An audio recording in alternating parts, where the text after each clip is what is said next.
जी friends, आप देख रहे हैं YouTube channel voice of Kiani और मैं सफदर खान कियानी।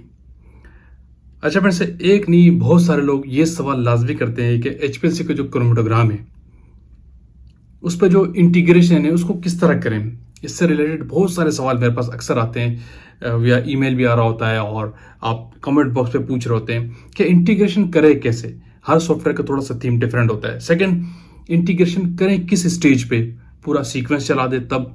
और दूसरा, क्या एचपीएलसी को ड्यूरिंग रनिंग हम उसको स्टॉप कर सकते हैं या नहीं, और क्या इंटीग्रेशन के टिप्स क्या है, इंपॉर्टेंट पॉइंट्स क्या है जो ऑडिट पॉइंट ऑफ व्यू से एग्जैक्ट हो। तो ये बहुत सारे सवाल है, तो आज इस वीडियो में आपको यही बताता हूँ कि बेसिकली जो इंटीग्रेशन के क्राइटेरिया है, कुछ सिस्टम है, इंटीग्रेशन जो करने का जो तरीकाकार है, क्या बेस्ट वे है, वो मैं आपको डिस्कस करता हूँ। डिफरेंट सॉफ्टवेयर का डिफरेंट प्रोसीजर अपनी जगह है, लेकिन मैं आपको थीम बता रहा हूँ कि आपको करना किस तरीके से चाहिए। देखिए, जो एचपीएलसी की जो इंटीग्रेशन है बड़ा क्रिटिकल सेक्शन। मैं अक्सर लोगों को कहता हूँ कि पहले आप एक सर्टिफाइड लोग से, प्रॉपर बंदे से एचपीएलसी पे इंटीग्रेशन सीखें, क्योंकि जिन लोगों को इंटीग्रेशन सही तरीके से करना नहीं आती एचपीएलसी पे, तो वो गलत तरीके से करके क्रोमेटोग्राम का प्रिंट निकाल रहे होते हैं। इससे होता क्या है कि उसका जो उनका डेटा आर्काइविंग है वो गलत हो रहा होता है, वहां पे डुप्लीकेट आ सकता है, आपकी डबलिंग सेविंग हो सकती है। ऑडिट ट्रायल के अंदर सीक्वेंस में डबल डबल जगहों पे डेटा आपका शो होना शुरू हो जाएगा, जिससे गलत इमेज जाता है, जिससे ये शो होता है कि कुछ ना कुछ मैनिपुलेशन हो रही है और आपका जो सिस्टम एनालिसिस है वो वर्स इम्पैक्ट शो करता है ऑडिटर को। तो इसीलिए इंटीग्रेशन जो करनी है क्रोमेटोग्राम की, आप एक अच्छे लोगों से पहले आप उसकी सीखें, या तो आप किसी आउटसोर्स से इसकी ट्रेनिंग लें। बहुत सी कंपनीज आपको अदर कंट्रीज भेजती है टेस्टिंग की, इस इंटीग्रेशन की सर्टिफिकेशंस के लिए और ट्रेनिंग के लिए, जैसे कि एम्पावर 3 का सॉफ्टवेयर, इस पे बहुत से लोग बाहर जाते हैं सीखने के लिए। शिमार्सो के लोग भी जाते हैं, वाटर्स के ब्रांड, वो डिपेंड करता है कंपनी क्या है, आपकी किस कंपनी में काम कर रहे हैं, वहाँ का क्या क्राइटेरिया।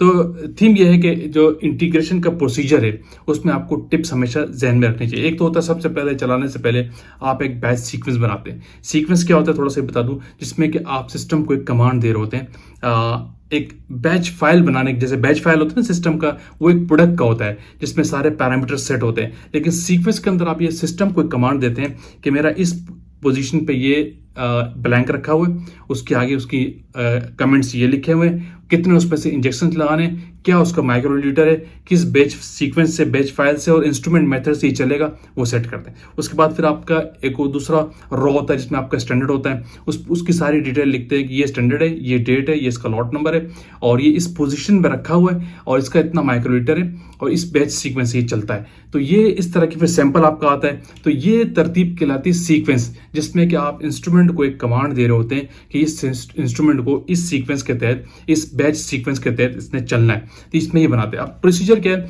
दूसरा इंपॉर्टेंट सवाल है कि क्या चलते हुए हम एचपीएलसी को इंटीग्रेशन किस वक्त करें। पूरा सीक्वेंस चल जाए, ठीक है, या फिर इंटीग्रेशन करें, या बीच में रोक के इंटीग्रेशन करें। तो इसका आंसर ये है कि सिस्टम को तो आप रोक नहीं सकते। अगर आप एचपीएलसी सिस्टम को एक बार स्टार्ट करते हैं तो उसको फ्लो रेट को नहीं रोक सकते।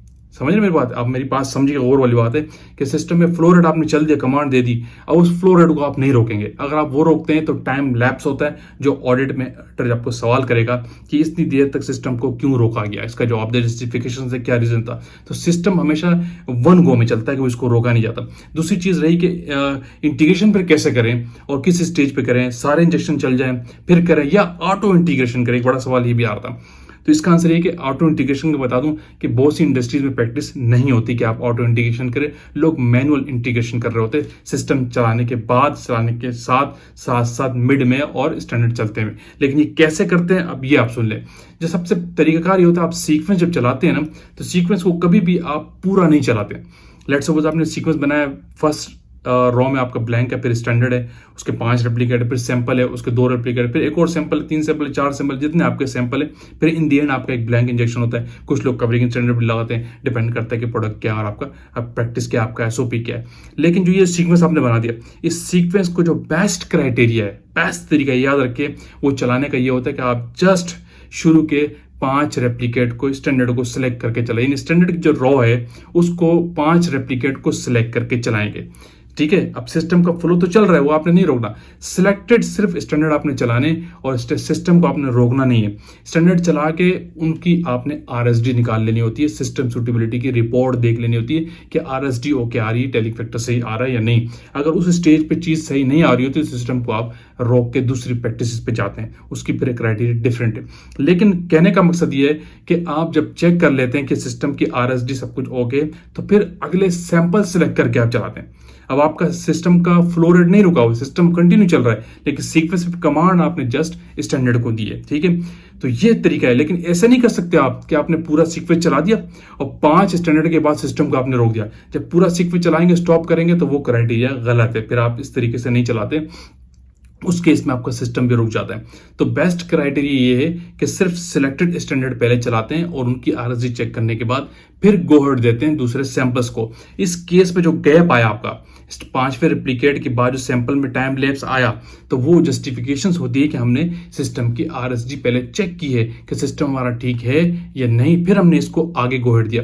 अब लोग कहेंगे कि आप सिस्टम की आरएसडी और पूरा अगर आप एक साथ चला देते, लेट्स सपोज, ठीक है, पूरा सिस्टम सीक्वेंस एक साथ चला दिया, आरएसडी आपने बाद में निकाली और आपका सिस्टम फेल हो गया, या बाद में आपने मालूम की, तो ऑडिटर का ये सवाल होता है कि बगैर आरएसडी चेक किए आपने सैंपल को सिलेक्ट कैसे कर लिया, सैंपल को गो अहेड आपने कैसे दे दिया। तो इसलिए पहले ऑडिट का ये पॉइंट है कि आपने स्टैंडर्ड की आरएसडी चेक करनी होती है, उसके बाद आप सैंपल को गो अहेड देते हैं और वो आगे चलते हैं, ठीक है। ये प्रोसीजर है, बेस्ट प्रैक्टिस। अब एक और चीज बड़ी इंपॉर्टेंट है कि इंटीग्रेशन करे कैसे, एक सवाल ये भी था। इंटीग्रेशन की पूरी एक थीम है, मैं आपको ये कह रहा हूँ कि पहले आपने सीखना है किस तरीके से करना है इंटीग्रेशन। मैं आपको थोड़ा सा सिंपल बता देता हूँ कि एक आपने रेप्लिकेट जो लगाया स्टैंडर्ड का, एक रेप्लिकेट जो है, उस एक रेप्लिकेट को आप इंटीग्रेट करते हैं, समझे। इंटीग्रेशन में आप करते हैं क्या है कि आप देखते हैं क्या आपने लगाया और क्या आपके पास आया, जिसमें आपका पीक सेलेक्ट करते हैं, प्री कैलिब्रेशंस करते हैं, उसको फिर पीक को नेम देते हैं, फिर उसको प्रोसेस करते हैं, तो आपके पास वो एरिया कन्वर्ट होकर सिग्नल प्रॉपर्ली सिलेक्टेड आपकी पीक का एरिया आ रहा होता है, अदर थिंग्स जो आपकी रिमूव हो जाती है।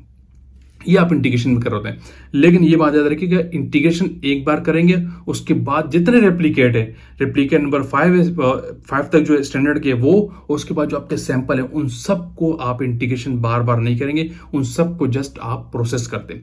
पहले रेप्लिकेट को, पहले इंजेक्शन को आप इंटीग्रेट करने के बाद फाइनल कब करते हैं, जब उसको आप प्रोसेस कर देते हैं। आपके पास प्रोसेसिंग मेथड भी बना होता है, इंस्ट्रूमेंट मेथड भी बना होता है, लेकिन आप प्रोसेसिंग मेथड से इंटीग्रेशन में जो इन्वॉल्व है, जब इंटीग्रेशन करने के बाद सारा इंटीग्रेशन सेट कर लेते हैं, तो फिर उस क्रोमैटोग्राम को प्रोसेस करते हैं, तो वो आपके पास बायोस प्रोजेक्ट में आ जाता है, जहां से आप प्रिंट लेते हैं, जहां पे आपकी नेमिंग सब कुछ होके आ जाता है। लेकिन लोग क्या करते हैं कि हर क्रोमैटोग्राम को बार बार इंटीग्रेट करते हैं, बार बार प्रोसेस करते हैं। ये वेरी वर्स्ट प्रैक्टिस है, बिल्कुल गलत प्रैक्टिस है, जिससे कि आपके ऑडिट ट्रायल में वहां पे डबल डेटा शो हो रहा होता है, क्योंकि एक बार इंटीग्रेशन करेंगे वहां पे शो हो गया, एक बार प्रोसेस करने के बाद वहां पे शो हो जाता है। लेकिन अगर आप बार बार इंटीग्रेशन करेंगे, बार बार प्रोसेस करेंगे, वो डबल शो होता है उस डेटा के अंदर। मैं एम्पावर की बात बता रहा हूं, वैसे प्रैक्टिस हर क्रोमैटोग्राम पे ये होती है कि एक को इंटीग्रेट करना है, बाकी सबको प्रोसेस करना है। अगर बाकी सबको प्रोसेस करने के बाद वो नहीं ले रहा, किसी एक सैंपल को छोड़ रहा है, इसका मतलब या तो आपका सैंपल का सेंसिटिविटी लो हो गई है, सैंपल अपनी पोजीशन से हिल गया है, जो आपने प्री कैलिब्रेशन का एरिया दिया है, या सैंपल का रिस्पॉन्स कम हो गया, आपका पीक सही नहीं था, ये वजह हो सकती है। लेकिन सिस्टम में प्रॉब्लम नहीं होता, प्रोसेसिंग में प्रॉब्लम नहीं होता।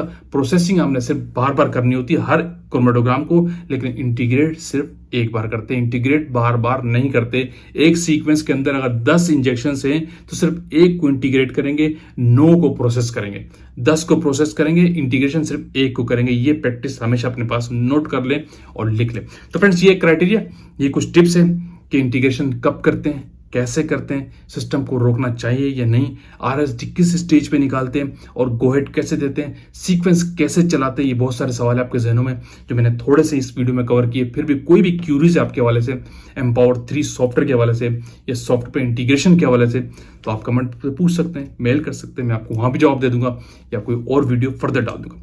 तो वीडियो का बैन करते हैं कि वीडियो आपने लाइक किए तो शेयर कीजिए, कमेंट्स कीजिए। अगेन कहूंगा, जो लोग चैनल पे न्यू है वो लाजमी सब्सक्राइब कीजिए ताकि ऐसी टेक्निकल वीडियोस आप तक पहुंचती रहे। Thank you for watching. अल्लाह हाफिज़।